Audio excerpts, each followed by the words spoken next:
Pourquoi j'écris? Pour que la vie soit plus diverse. Parce que c'est ce que je sais faire. J'écris tous les matins. On ne m'a pas donné de conseils en particulier pour écrire. Par contre, mon père m'a dit que j'en étais capable. Mais t'écris parce que t'as un truc à dire. Tout le monde écrit, mais tout le monde n'est pas écrit. Cet après-midi, comme toutes les 2 semaines, en tout cas du mois, bébé Akam, bienvenue et bon après-midi. Alors, bonjour Jean-Jacques, bonjour à Salmon. Bonjour aussi milliers d'auditeurs là qui nous écoutent souvent les lundis, toutes les 2 semaines, donc 2 fois par mois. Oui. Bonjour aussi au fondateur de la radio et bonjour à tout le monde. J'espère que j'ai oublié personne. Espérons-le. En tout cas, voici un livre que vous avez choisi pour la virgule littéraire du point littéraire. Alors pourquoi d'abord on choisit celui-ci et pas d'autres? Alors, je crois que c'est très important aujourd'hui de comprendre un peu comment peut fonctionner une démocratie. Souvent, on nous dit qu'une démocratie fonctionne parce qu'il y a des urnes, parce qu'il y a des gens qui vont voter. Donc, quand vous posez votre vote dans l'urne, et c'est ça qui compte. Or, depuis quelque temps, on observe qu'effectivement, c'est pas seulement le vote des votants dans les urnes qui comptent, c'est autre chose qui compte, c'est-à-dire ce qu'on appelle aujourd'hui, ce qu'on peut appeler l'émotion. Oui. Et l'émotion, ça joue dans les représentations un peu de ceux qui vont voter pour tel ou tel candidat. Parce qu'on observe que depuis quelque temps, avec les polémiques qu'on a chez nous, avec le problème du génocide bamileke, avec le problème aussi de fameux Ouandier qui étaient en bandit, etc., ça pose effectivement des problèmes de la guerre qui est juste et des guerres qui sont injustes. C'est-à-dire qu'on agit sur les émotions, stimule les émotions pour faire bouger les lignes, question de démocratie? Bien entendu, vous savez, quand on commence un peu à agiter l'émotion, parce que c'est quelque chose qui peut jouer, qu'on instrumentalise souvent. Et on l'observe, on a observé, que ce soit en Europe, que ce soit chez nous en Afrique, avec peut-être tout ce qui s'est passé au Rwanda, quand il y a eu ce génocide, on a vu effectivement qu'on exploitait des émotions. Et quoi, moi j'appellerais ça un peu ce qu'on appelle un peu la structure de sentiment. Oui. Et c'est quoi la structure de sentiment? C'est que vous avez par exemple la peur, vous avez les dégoûts, vous avez les ressentis et la colère qu'on peut utiliser contre une autre population du même coin. Ouais. Et donc c'est ça qui pose problème aujourd'hui chez nous, dans nos démocraties, qui souvent sont un peu, dont les objectifs ne sont pas souvent bien compris, parce que souvent quand on parle de démocratie, on se dit vraiment, enfin on va avoir la paix, enfin les passions vont se taire, enfin il n'y aura plus de querelles, enfin il n'y aura plus de disputes, mais malheureusement c'est plutôt le contraire qu'on observe un peu dans nos démocraties aujourd'hui. C'est-à-dire qu'il y a plus de disputes, il y a plus de contradictions. Et pourquoi il y a toutes ces contradictions? Effectivement parce que effectivement on n'a pas la même appréciation un peu de l'individu qu'on a en face, parce que ces individus par sa peau représentent un peu ce qu'on appelle un peu le dégoût. Parce qu'il y a pourquoi Hitler a complètement voulait exterminer les Juifs lorsqu'il s'agissait de lutter un peu contre la colonisation. Alors on va leur dire, bon voilà, vous êtes des traîtres. Et c'est là vient un peu cette connotation, la traîtrise, effectivement, qu'on instrumentalise aujourd'hui pour mettre certaines personnes à côté du fait qu'il y a une conquête du pouvoir, qu'il faut, il faut aller à la conquête du pouvoir, et malheureusement ce pouvoir, malheureusement, échappe par certaines populations parce qu'elles sont effectivement catégorisées comme des gens effectivement qui étaient des traîtres à l'époque où on se battait. Alors il y a cette quatrième de couverture qui nous interpelle tous. C'est inscrit partout dans le monde.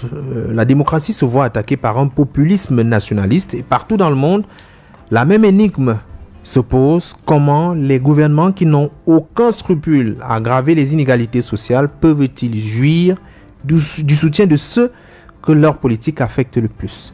Là, c'est toute une problématique. Oui, bien entendu, et c'est ce qu'on observe aujourd'hui quand on regarde un peu la configuration politique au pays. Et quand on prend par exemple les régions où le président Biya a un électorat sûr, un électorat confortable, malheureusement ce sont ces populations effectivement qui se plaignent, effectivement qui n'ont rien, qui n'ont pas de l'eau, qui n'ont pas d'électricité, qu'effectivement leur élite effectivement ne s'occupe pas de leurs problèmes, etc. Or, ce sont des gens, effectivement, qui votent le plus pour Biya. Donc, il faut s'interroger quand on prend même l'extrême nord, vous voyez les revendications. Lorsque Atangadji était Léodore, ces gens-là posent des revendications tout à fait normales. Mais on constate malheureusement que, pas malheureusement, on constate effectivement que ces gens qui se plaignent, c'est eux qui votent le plus. Alors, on peut s'interroger pourquoi ces gens qui se mobilisent pour le président Biya, enfin pour quelqu'un qui ne leur apporte pas le satisfecit du point de vue économique nécessaire, continuent effectivement à voter pour le président Biya. Est-ce que on revient là, enfin, toujours à ces émotions? Est-ce que ces émotions la jouent effectivement, surtout le fait que peut-être pense-t-il que le président a permis à ces gens-là, lorsqu'ils étaient, comment dire ça, méprisés par d'autres seigneurs ou d'autres présidents, un certain président qui a longtemps été dans cette région, et que c'est Paul Biya qui les a ouverts un peu les yeux. Et je crois que c'est ça qui joue un peu. Et il y a aussi cette notion un peu, l'entier, effectivement, ne peuvent pas se développer dans un espace, effectivement, qui est favorable à l'élection du président de la République. Donc le problème, c'est souvent, vous savez, en politique, on crée beaucoup d'inimitiés, du fait, effectivement, des problèmes liés au passé. Parce que quand le passé commence à jaillir sur le présent, effectivement, on peut avoir ces problèmes que, effectivement, les gouvernants évitent, parce qu'ils savent qu'il y a, pendant longtemps, on a essayé d'établir des passerelles entre ces peuples, effectivement, qu'on continue d'aimer, malgré un peu les problèmes qui se posent. Donc, c'est pourquoi il faut penser que, malgré un peu, que le président Biya connaisse un peu des problèmes, mais c'est un électorat, tu vois, qu'il est acquis, du fait aussi de cette empathie. Parce qu'il y a une sorte d'empathie là qui naît entre le président et effectivement ces peuples effectivement sortis de la nuit grâce au président de la République. Il y a également une autre incongruité, et ça c'est pour coller à l'actualité. Récemment, il y a des jeunes qui, pour souhaiter un joyeux anniversaire au président de la République, ont décidé de cotiser leur argent pour payer la caution finalement au chef de l'État. Est-ce que c'est encore les émotions qu'on agite, alors que quelques jours plus tôt, on avait bien vu cette jeunesse interpellée par le discours présidentiel. Lui-même, le président de la République, reconnaît qu'il y a beaucoup de choses qui restent à faire. On ne peut pas offrir l'emploi à tous les jeunes. L'État du Cameroun essaye, mais n'arrive véritablement pas à résoudre l'ensemble des problèmes. Mais les jeunes là, ceux qui sont touchés par le chômage, ils sont plus nombreux, sont curieusement les mêmes qui veulent payer la caution. Alors, je crois que c'est ça un peu, on retrouve un peu cet élément sociologique qui, à mon avis, montre un peu cet habitus émotionnel qu'on a un peu dans chez ces jeunes-là, qui, de peur, parce qu'il y a aussi un problème de peur là-dedans. Parce que quand on regarde un peu les structures de sentiment, là dans la structure du sentiment, vous avez la peur, on a la peur de l'avenir. On n'est pas sûr qu'avec ce qui va arriver... dans la peur de l'inconnu. Voilà, ce sera l'inconnu. Oui. Alors les gens préfèrent là, dans ces conditions-là, de dire, bon voilà, on préfère travailler avec celui qu'on connaît qu'avec celui qu'on ne connaît pas. Et donc la peur, à mon avis, joue aussi, parce que la peur, c'est une émotion.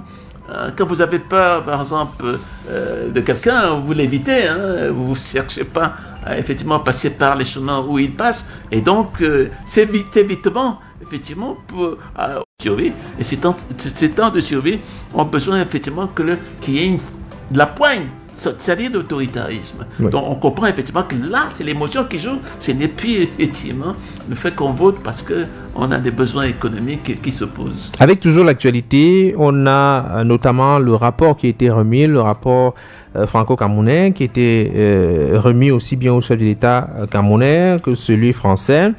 Alors là encore, on essaye d'utiliser des émotions pour soit rapprocher, soit éloigner le peuple. Le problème de fond en ce moment, c'est oui, le rapport il est là, que faut-il faire par la suite? Quelle est la démarche? Doit-on emprunter les couloirs juridiques pour réclamer réparation? Ah oui, bon, en réalité, c'est le problème qui se pose chaque fois que vous avez un rapport. On a vu avec le rapport de Benjamin Stora, un peu sur l'Algérie. On a vu aussi d'autres rapports sur le Rwanda. En réalité, ces rapports visent effectivement à réconcilier un peu les mémoires. Hein. Parce que vous avez des mémoires un peu qui sont différentes, parce qu'on ne juge pas l'histoire selon qu'on soit du côté des vaincus ou du côté du vainqueur. Oui. Alors donc ça pose un problème, comment on peut effectivement comment humaniser les rapports entre les anciens les colons et nous.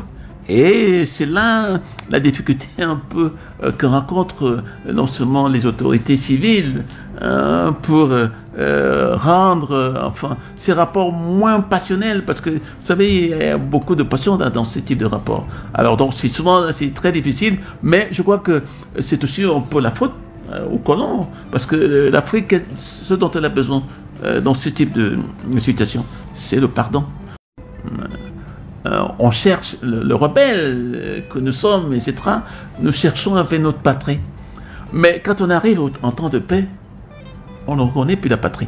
Et on ne reconnaît plus la patrie, pourquoi? Effectivement, parce que c'est querelles laisse déjà. Parce qu'il faut savoir, effectivement, les gens se posent la question, tu étais rebelle, tu as tué mon père, au nom de quoi? Était-ce des dégâts collatéraux? Était-ce au nom d'une certaine vengeance ou au nom de la trahison, etc. Pourquoi? Alors, en Afrique du Sud, on a eu effectivement ce type de problème qui s'est posé lorsqu'il a fallu réconcilier un peu tous les Sud-Africains. Et ça pour moi, ça s'est très bien passé, puisque aujourd'hui, on a l'impression qu'on ne parle plus du passé comme une histoire antagonistique, c'est-à-dire une histoire effectivement qui oppose effectivement les Sud-Africains blancs et les Sud-Africains noirs. Nous sommes en 2025, les élections présidentielles, ou les élections, c'est d'ailleurs l'année électorale, arrivent. Est-ce qu'il est possible d'espérer avoir des débats constructifs, des débats sur les programmes et non forcément les débats des émotions, et des petits regroupements ou considérations claniques et autres? Est-ce qu'il est possible qu'en 2025, peut-être les années à venir, qu'on ait des débats? Et il faut y aller, parce que si on n'y va pas, on restera toujours dans ce regard de l'autre, comme un regard effectivement qui blesse, parce que vous avez des Antillais une très belle expression, et ils disent la blesse, c'est cette blessure qui fait en sorte que les peuples sont encore divisés. Or, il faut effectivement cicatriser la blessure. Eva Illouz est sociologue, donc forcément elle étudie aussi des questions d'émotions. Et les émotions contre la démocratie, son livre, peut-être 2 ou 3 raisons pour lesquelles il faudrait nécessairement lire le dit ouvrage. Alors, moi je crois qu'il faut lire un peu cet ouvrage-là, parce qu'il permet un peu de cerner les problèmes qui sont liés à la sociologie, au comportement. Il faut aussi lire ce livre, du fait qu'il y a de l'histoire là-dedans. Parce que quand on n'a pas compris l'histoire, c'est difficile de comprendre un peu les comportements des gens. Les gens, oui. Oui. Quand on regarde un peu, par exemple, ce qui se passe en Israël aujourd'hui, on voit que si on n'avait pas compris tous les mouvements terroristes et tous le mouvement de gauche en Israël aujourd'hui, on ne comprenait pas aujourd'hui pourquoi effectivement les gens comme Netanyahou sont toujours au pouvoir, parce qu'ils instrumentalisent un peu cette peur contre l'arabe.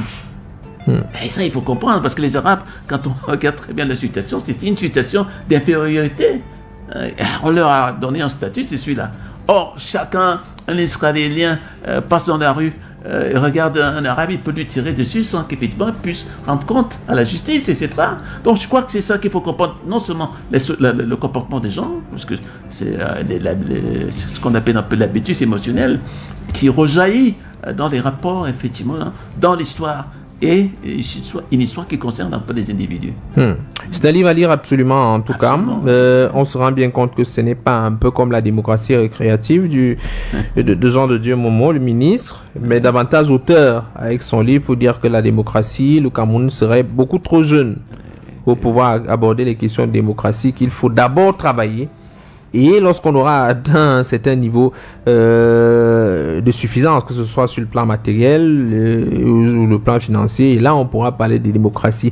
Je vais faire simple, est-ce que le Cameroun est prêt pour la démocratie? Est-ce une donnée qu'on peut espérer Est-ce qu'on est prêt? On est toujours prêt pour la démocratie. Pourquoi? Parce qu'on doit définir la démocratie pas comme un champ, effectivement, où le dialogue est permanent. C'est aussi un espace conflictuel. Et les conflits viennent aussi des opinions.